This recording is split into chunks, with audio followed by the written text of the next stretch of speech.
चौपाल की बात news point के साथ में आपका हार्दिक स्वागत। आज हम बात करते हैं उत्तराखंड के देहरादून में एंजल चकमा हत्याकांड, जिसने पूरे उत्तराखंड के साथ साथ पूरे देश को हिला कर रख दिया।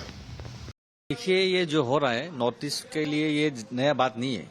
नॉर्थ ईस्ट के बाहर हम लोग जाते हैं तब हम लोग को चिंकी चाइनीज बोला जाता है, ये नया बात नहीं है। और जो आज एंजल चकमा मरा है, ये एंजल चकमा का मौत नहीं है, ये पूरा नॉर्थ ईस्ट के लोगों का मौत है ये। और इसके पहले भी तो बहुत सारे लोगों का वहाँ पे मौत हुआ है। नॉर्थ ईस्ट के बाहर बेंगलोर बोलिए, यहाँ पे कर्नाटका बोलिए, केरला बोलिए, बहुत सारी जगह में हो रहा है, दिल्ली में बोलिए, अत्याचार हो रहा है। मैं तो डायरेक्ट सेंट्रल गवर्नमेंट को बोलना चाहता हूँ, अगर देखिए आप लोग नॉर्थ ईस्ट के लोगों को आप लोग मान सम्मान नहीं दे सकते, नॉर्थ ईस्ट के लोगों को आप लोग प्यार नहीं दे सकते, नॉर्थ ईस्ट के लोगों के लिए आप लोग टेक केयर नहीं कर सकते, तो हम लोग को अलग ही देश दे दीजिए। हम लोग अपना टेक केयर हम लोग खुद ही कर लें। हिंसा तनाव का वातावरण बनाकर इस सुंदर देश की विविधता को, इस अनेकता में एकता को, इस अखंडता को क्यों खंडित करना चाहते हैं? मेरे साथ भी ऐसा हुआ और शायद बहुत हमारे उत्तर पूर्वांचल के साथ हुआ। जब हम एक बार आगरा गए तो गार्ड ने हमसे पूछा कि आप कहाँ के हो, आप हमें अपना पासपोर्ट दिखाओ। तो आप लोग तो आपने ये कभी महसूस नहीं किया होगा कि खुद के देश में खुद का ही भाई आपसे आपका पासपोर्ट मांग रहा है। ये जो फीलिंग है, ये जो भावना है, ये बस हम जो उत्तर पूर्वांचल से आते हैं, ये बस हम ही समझ सकते हैं। इसमें कितना गम है, कितना दर्द है और कितनी ताकत चाहिए कि इसके पश्चात भी भारत माता की जय, जय हिंद और देश का झंडा अलग अलग मंच पे हम गर्व से लहराते हैं।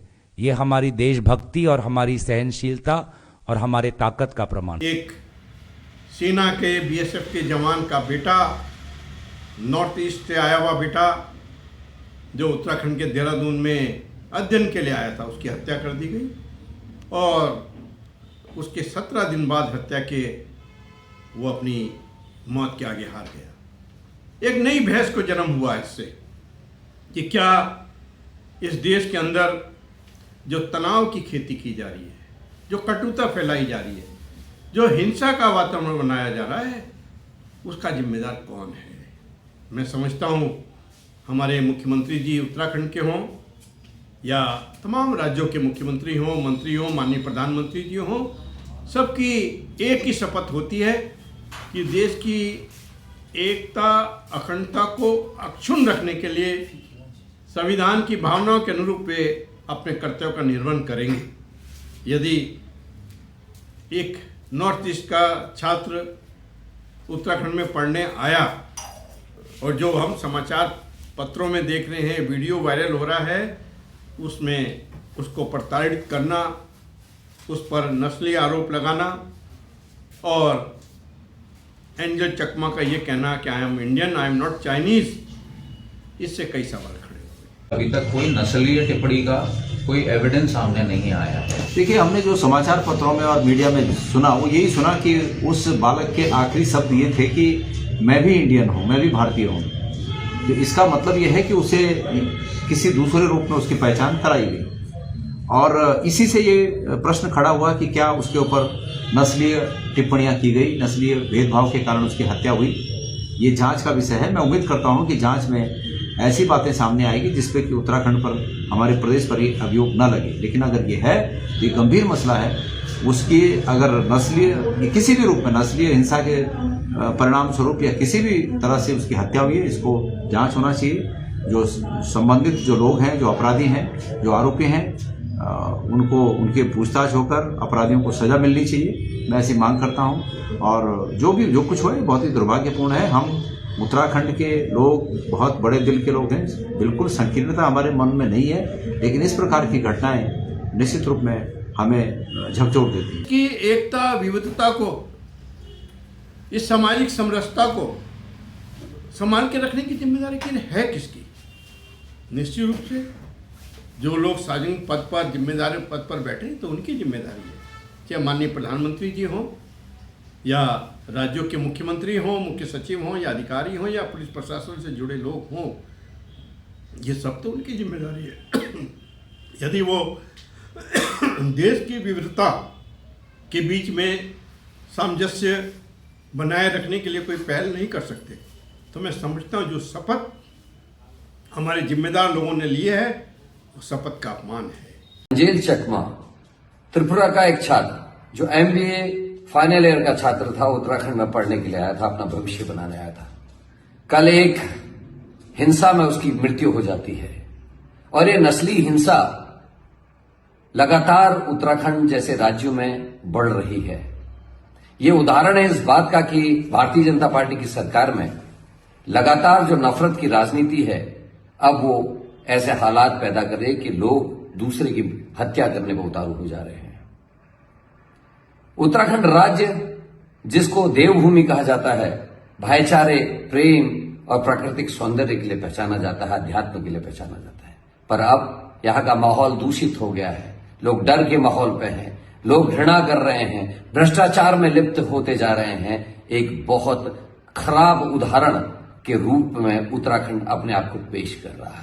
देश के कई हिस्सों में ये दुखद घटनाएं यदि पनपती हैं तो इसकी जिम्मेदारी निश्चित रूप से शपथ लिए हुए लोगों की है। मैं समझता हूँ पुलिस ने ये कहकर कि ये नस्लीय हत्या नहीं है, मैं समझता हूँ ये उचित नहीं कहा है, क्योंकि उसका जो अंतिम बयान I am not Chinese I am Indian, ये स्पष्ट करता है कि उसको नस्लीय भेदभाव के कारण उसकी हत्या की गई है। जो भी जिम्मेदार अधिकारी हों, माननीय मुख्यमंत्री पुष्कर सिंह धामी ने तो SIT की घोषणा की है और त्रिपुरा के मुख्यमंत्री जी ने भी उत्तराखंड के मुख्यमंत्री जी से इस संबंध में बात की कि जो जस्टिस चाहिए वो जरूर करेंगे। 5 आदमी अरेस्ट हुआ है और 1-2 शायद और बचा है और उनको पकड़ने के लिए ऑलरेडी लोग भेजा भी है और मेरे ख्याल से वो पकड़ा जाएगा। मैंने कहा किसी जगह में भी कुछ गैप नहीं होना चाहिए। उन्होंने मुझे एश्योरेंस किया है कि इन लोगों को जो जस्टिस देना है वो जस्टिस दिलाएंगे और उनको अभी 5 आदमी को अरेस्ट किया है। Hello, good morning sir. हाँ, गुड मॉर्निंग चकमा जी, कैसे हैं तरुण जी? ठीक है। बहुत हमारा एक्चुअली में बहुत ही दुखद घटना हुआ, हम बहुत दुखी हैं इससे और इस पर हमने बहुत सख्त कार्रवाई के लिए कहा है यहाँ पर, है ना। और 4-5 लोग जो भी इसमें थे बदमाश, 5 गिरफ्तार कर लिए गए हैं, जो भी इस घटना में जिन्होंने भी अपराध में किया है। और एक कोई नेपाल का था, शायद वो नेपाल भागा हुआ है, कहाँ है, तो उसके ऊपर इनाम यहाँ घोषित हमने कर दिया है। वो सुरक्षित रहें, चाहे वो कहीं से भी पढ़ने आया हो, परंतु एक सवाल तो तैरता रहेगा हमेशा कि आखिर वो कौन लोग हैं जो समाज में समरसता को भंग करना चाहते हैं, जो देश की विविधता को, देश की एकता को नष्ट करना चाहते हैं। मैं समझता हूँ ऐसे लोगों को सामने लाने का समय आ गया है। आज के दिन इतना ही।